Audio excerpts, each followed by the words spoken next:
I've got asbestos fingers. Don't pick that up on your survey. That is not a radiator. Take a radiator off, they say. That's inch iron going into a fan convector.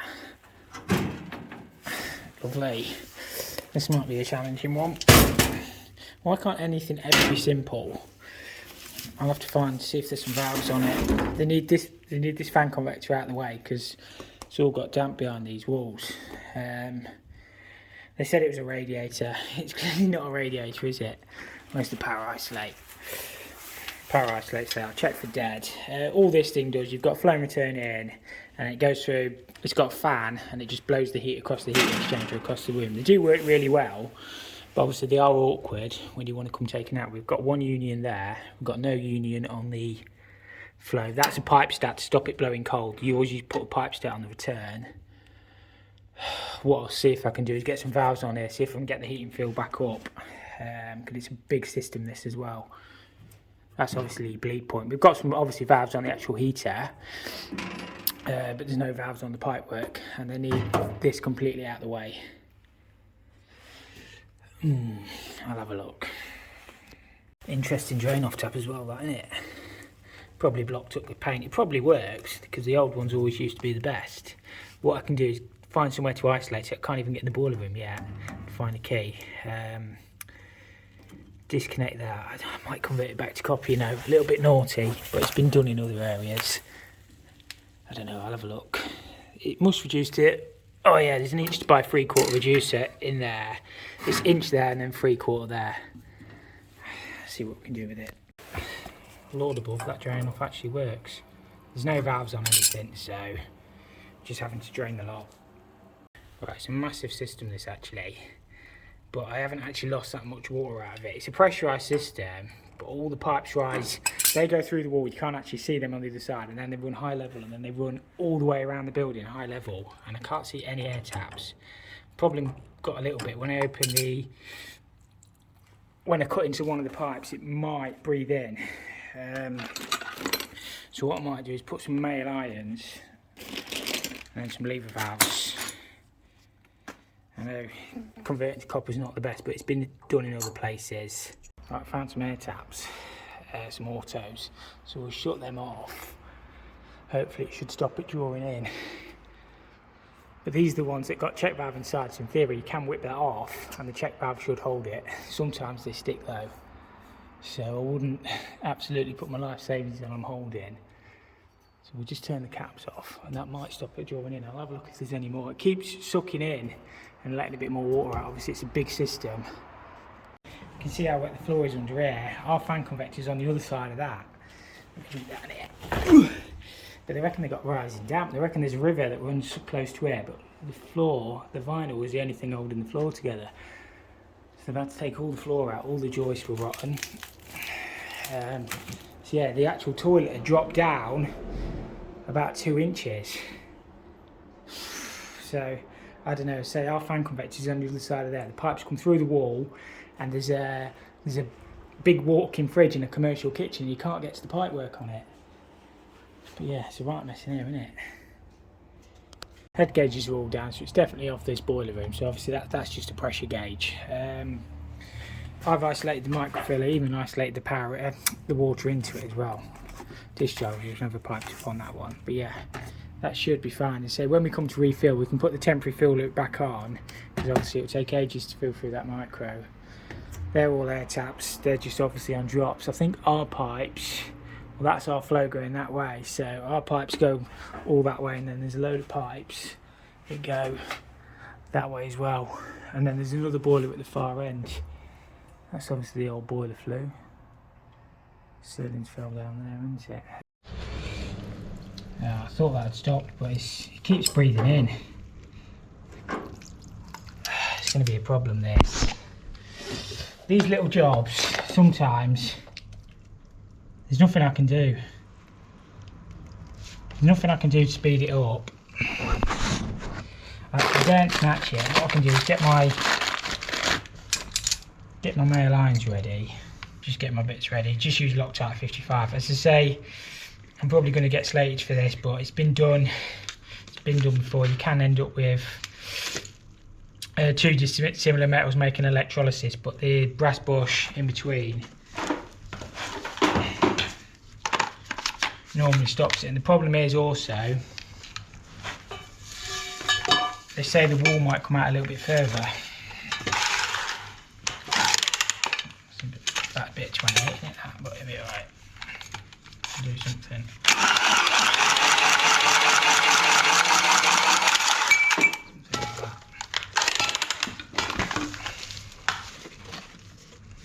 Blimey.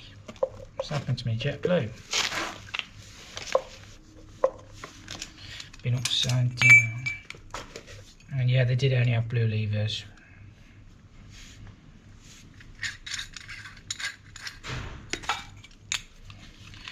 Not much I can do while that's draining. What has happened to that?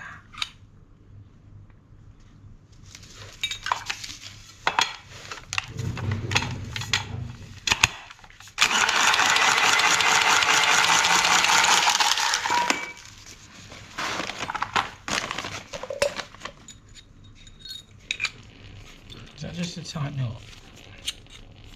So it keeps stopping, virtually stopping, and then breathing in. There must be air, there must be an auto air vent on it somewhere.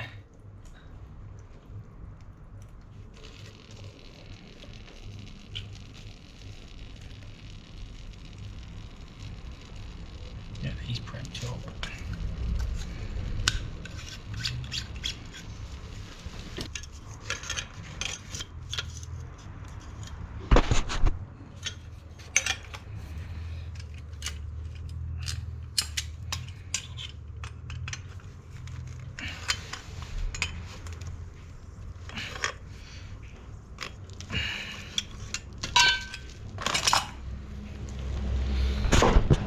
Get that in there. Probably shorten that back a little bit more. Top one will be tight, won't it?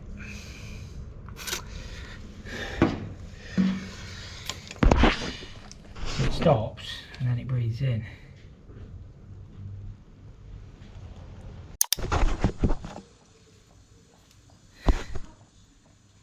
Problem being, big systems come with big risks, and I don't know if I dare cut into it yet.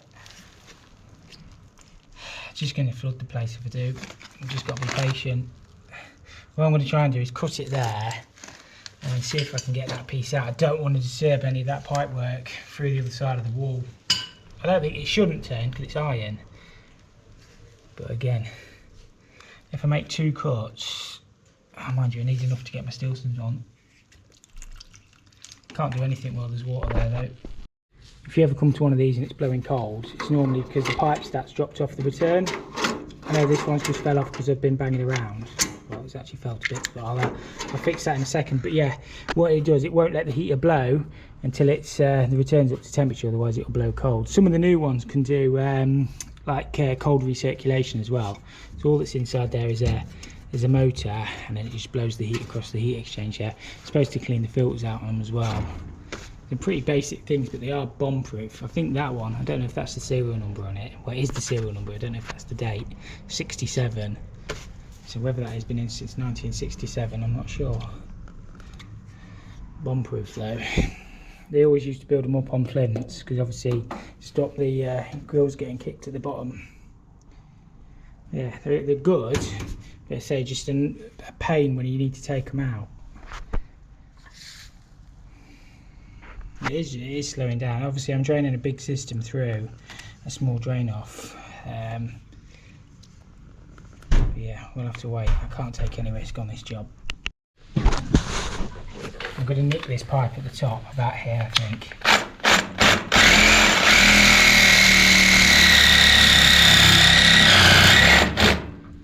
It was probably a bad idea.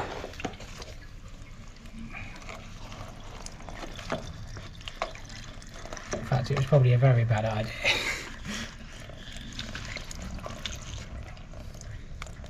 It virtually stopped on my hose, but always going to get a bit, aren't you? Let's get my towel down there. Let's just hold on to that. I can tape it up anyway, I've only nicked the pipe. Breathing in a bit. I say it virtually had stopped on there. It's coming out at quite a rate, that. Not panic, don't panic, Mr. Mannering. I'm just going to have to stop filming a second because the bucket's on the camera. The camera's on the bucket, in fact, all good. Just put one on there like that. Just empty that into the bucket.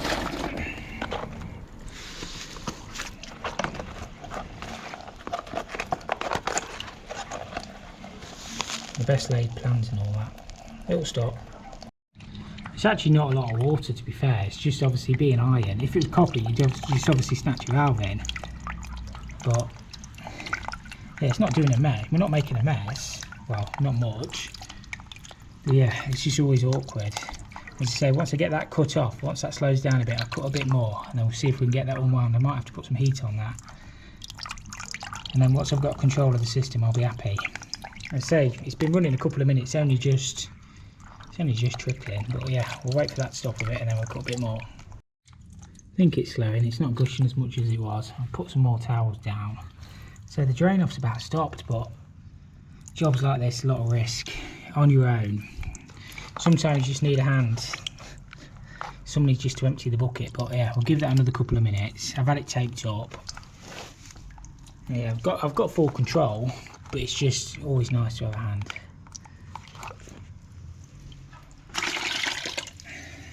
As I say, it's not a lot of water, but you can soon make a lot of mess. I'm going to cut it a bit more.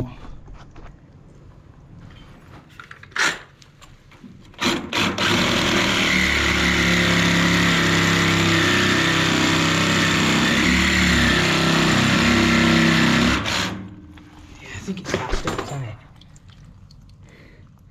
Yeah, I think we're good. This is when it breathes in again.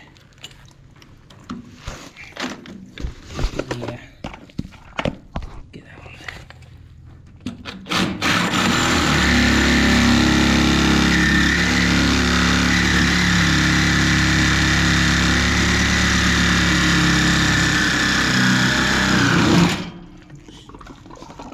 No, I'll just leave that a minute. Now it's breathing in.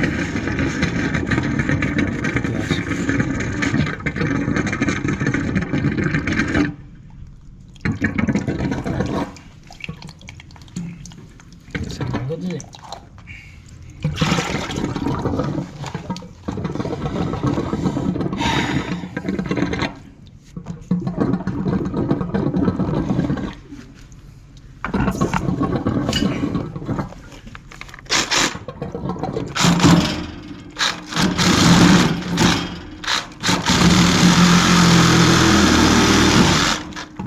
Now it's cut. There is actually movement on them pipes. Let's just nick that again. See if we can get that undone. I don't think this will come undone.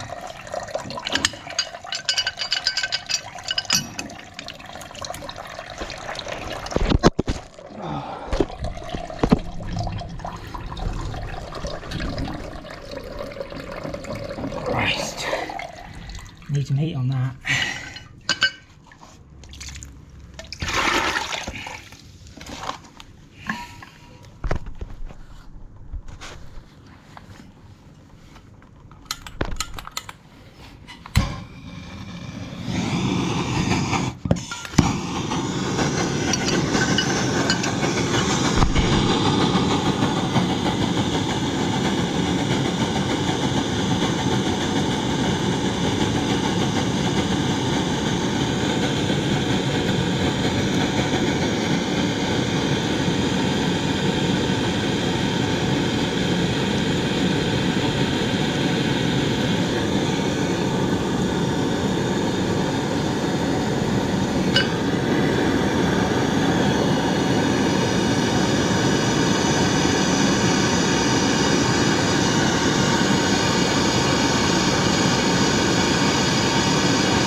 of heat shift over it.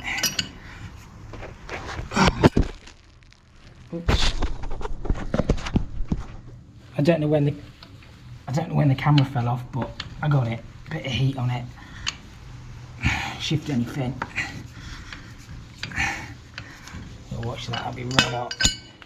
When you heat them up, always try and heat your fitting, not the pipe, because you're trying to expand the fitting. So I've got asbestos fingers. Don't pick that up on your survey. And then all I'll do is put a main line in there, but I'll get the bottom one first, and then a lever valve, and that gives me control. I can get filled back up. As I say, they'll have to box this in. It'll take me a couple of hours to fill this back up.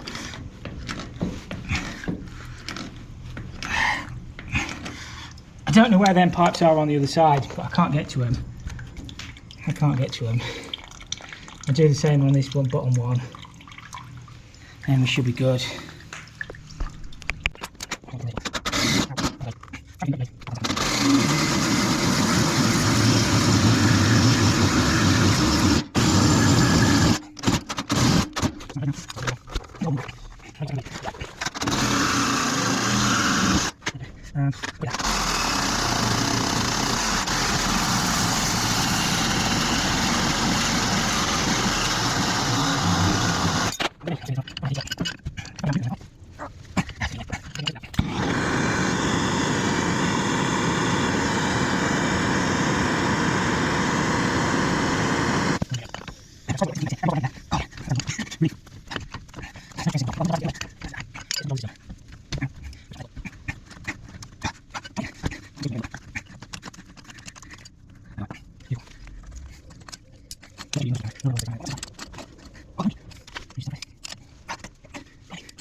I need to disconnect that flex out the back, but just for a minute while them pipes are leaking, I'm just going to get some valves on there.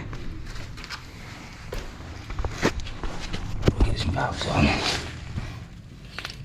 Oh, I've put you on the boss white again, haven't I? I've got to stop doing that.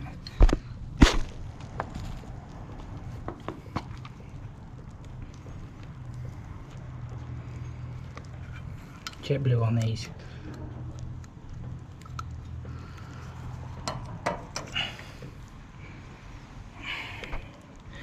Where's the other one gone?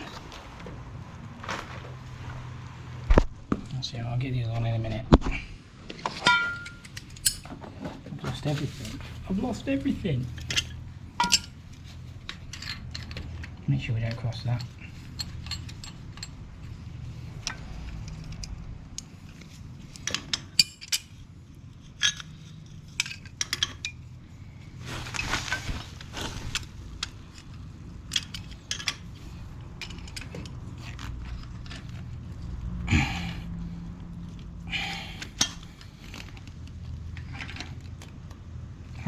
That would have just turned a little bit, wouldn't it? Yeah, that'll be fine. Perfect. Just got to find the other one, but you get the idea. Oh, the other one's under the heater. Put the heater on it.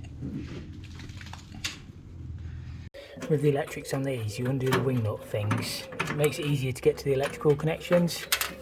So you should just be able to disconnect the flex out the back of there now.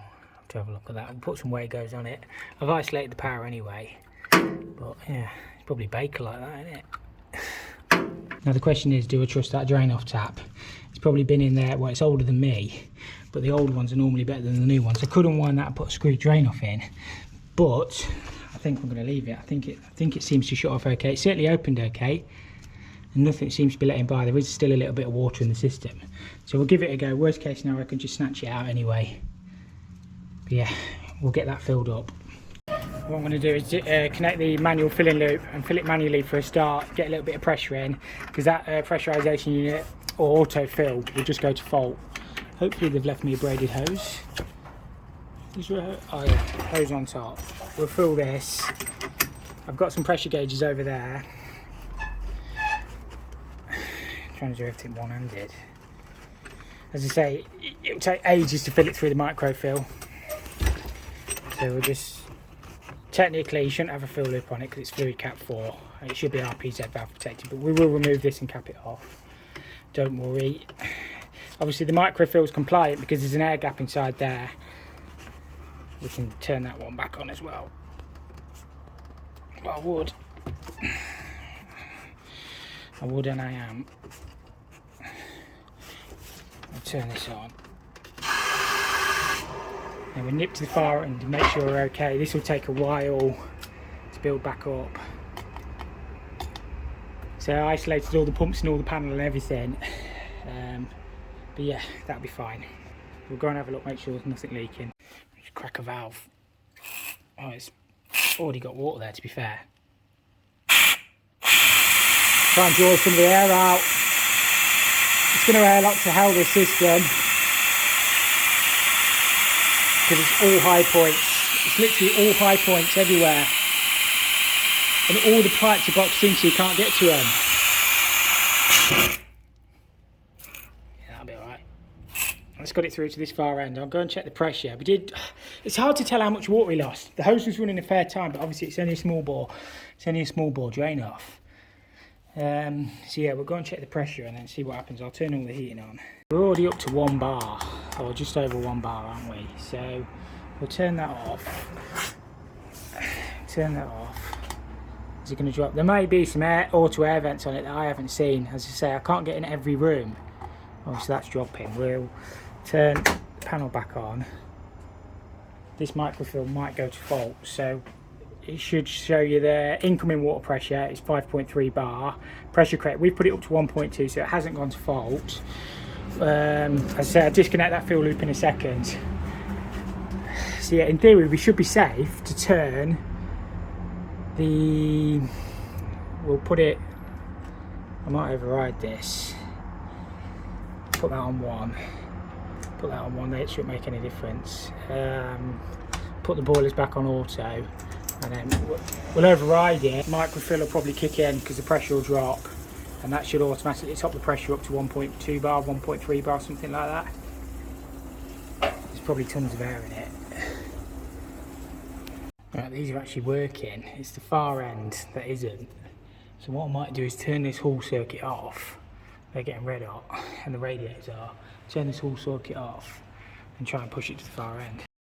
Right, so it's airlocked across the top on this circuit because there's nothing coming through my pump. So I know the light's probably quite poor, but in a second that should cough, and we should start to get some heat. There we go. All that air in there. So you have to wait a minute for it to come through, because obviously it's on a drop. And we should start to get some water. You can hear it all coming out. There you go. So that pipe's full now, so it should start to circulate to the far end. I love that sound when it starts to push the air around.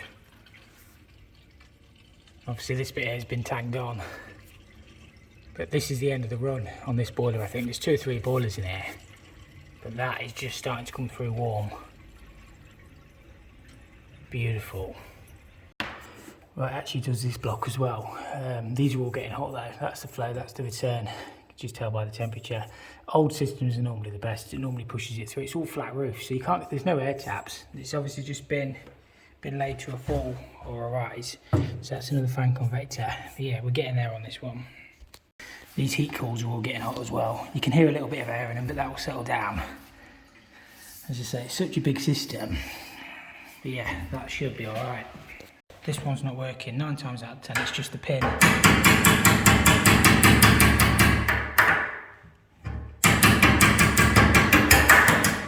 You don't want to pull it, because then you'll pull the pin out of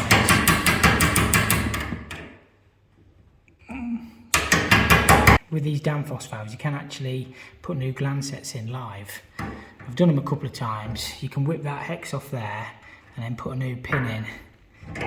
It is coming through. I think that valve, yeah, it's coming through hot now. You can probably hear the air. What I've always got on my van key is just bent an iron key that fits the Danfoss valves. Obviously I'm not going to be able to do that one-handed, but when you do a lot, yeah, it's coming through red hot now. That should be fine. I say that valve's probably nearly wore out, but it should be alright. Now I've got the heating all done, I'll have a look at this little problem they've given me. All these sinks along here go into that, you probably can't see it, but there's a 2-inch drain and a cleaning eye, and it's not actually connected to the drain, it just pours out under the floor at the minute. There is a drain down there, so hopefully it won't be too bad to connect up. I'll just get myself a little bit of access, but you just can't believe what people do, can you? It's never been connected because it's like 4 inches short. Don't know, we'll have a look. So all this water from all these sinks has been going straight under the floor. Not ideal.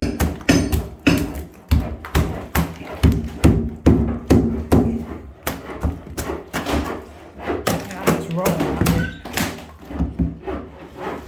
There's the drain there, but it's not connected. It's because the drain is coming through at a weird angle. It's never been connected.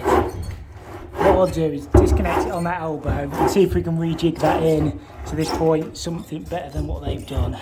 So it's an inch short.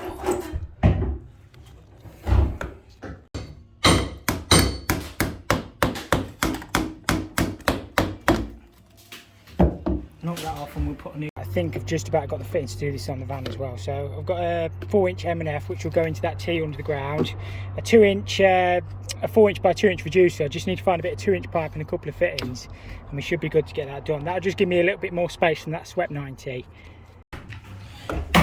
Right, that's it all put back together. I've just used a couple of 45s to break the angle, and we're just putting a bit of water down it, but that should be fine. Yeah, let a bit more through, Glenn. Oh. Yeah, fill up the sink and let it go, mate. I think it should be a lot better. It was the angle it was coming down before. Everything was wrong. Yeah, it should be alright now. I don't think that'll leak.